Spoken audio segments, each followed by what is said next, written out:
नमस्कार, मेरा नाम है राजेंद्र सिंह ठाकुर। दिन है मंगलवार, तारीख है 31 दिसंबर और आप सुन रहे हैं रेडियो भारती।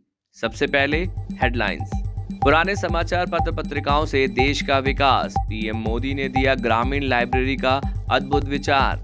स्पैडेक्स मिशन के साथ भारत ने फिर किया कमाल। 7 जनवरी को दोनों स्पेसक्राफ्ट को अंतरिक्ष में जोड़ेगा इसरो। पहले महाभियोग और अब गिरफ्तारी का खतरा, दक्षिण कोरिया के निलंबित राष्ट्रपति की मुश्किलें बढ़ी।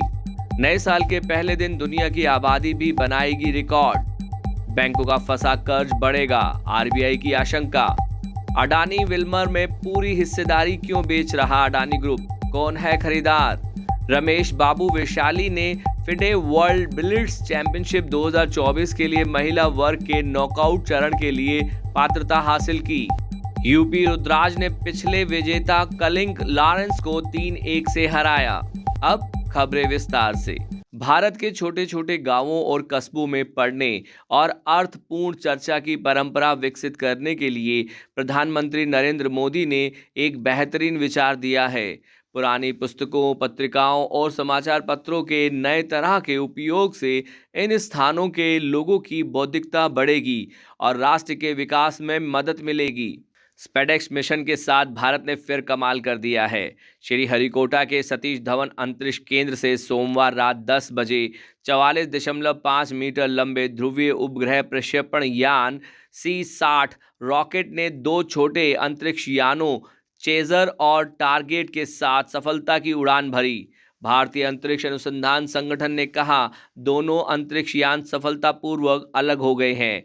चेजर और टारगेट को कक्षा में स्थापित कर दिया गया है। दक्षिण कोरिया की अदालत ने निलंबित राष्ट्रपति युन सुक योल के लिए गिरफ्तारी वारंट को मंजूरी दे दी है।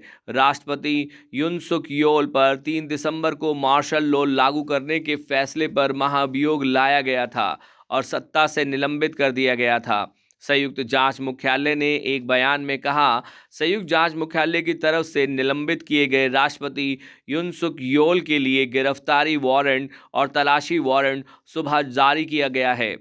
वर्ष 2024 में दुनिया की जनसंख्या 7.10 करोड़ की बढ़ोतरी देखने को मिली और नए साल के पहले दिन आबादी का आंकड़ा 809 करोड़ हो जाएगा।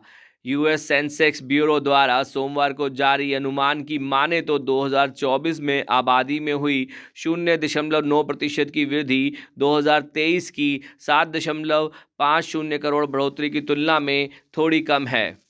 अभी भारत के वाणिज्य बैंकों में फंसे कर्ज यानी नॉन परफॉर्मिंग एसेट का स्तर निश्चित तौर पर 12 वर्षों के न्यूनतम स्तर पर आ गया है, लेकिन यह स्थिति जल्द बदल सकती है। इस बात की आशंका आरबीआई ने सोमवार को जारी वित्तीय स्थिरता रिपोर्ट दिसंबर 2024 में जताई है।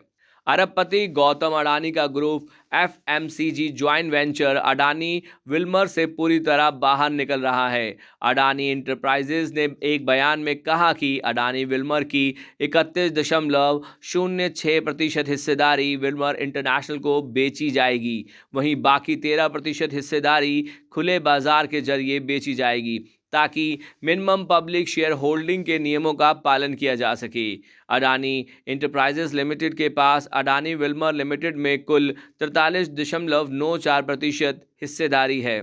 शतरंज में ग्रैंड मास्टर रमेश बाबू वैशाली ने फिडे वर्ल्ड बिलियर्ड्स चैंपियनशिप 2024 के महिला वर्ग के नॉकआउट चरण के लिए पात्रता हासिल कर ली है। वैशाली न्यूयॉर्क में चल रही प्रतियोगिता में 11वें दौर के बाद 9.5 अंक प्राप्त करके अंक तालिका में शीर्ष स्थान पर रही। वे महिला और ओपन दोनों वर्गों में प्रतियोगिता की पहली बाधा पार करने वाली अकेली भारतीय खिलाड़ी हैं।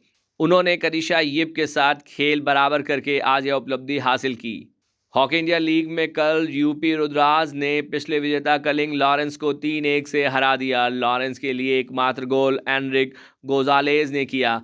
गोजालेज ने 13वें मिनट में गोल करके लॉरेंस को मैच में आगे कर दिया था, लेकिन 45वें मिनट में कैन रसेल ने पेनल्टी कॉर्नर के जरिए गोल कर स्कोर को बराबर कर दिया। बाद में 50वें मिनट में सुदीप चिर्माको के गोल से यूपी रुद्राज को 2-1 की बढ़त मिल गई। खेल के अंतिम मिनट में एक और पेनल्टी कॉर्नर को गोल में बदलकर रसेल ने स्कोर को 3-1 कर दिया।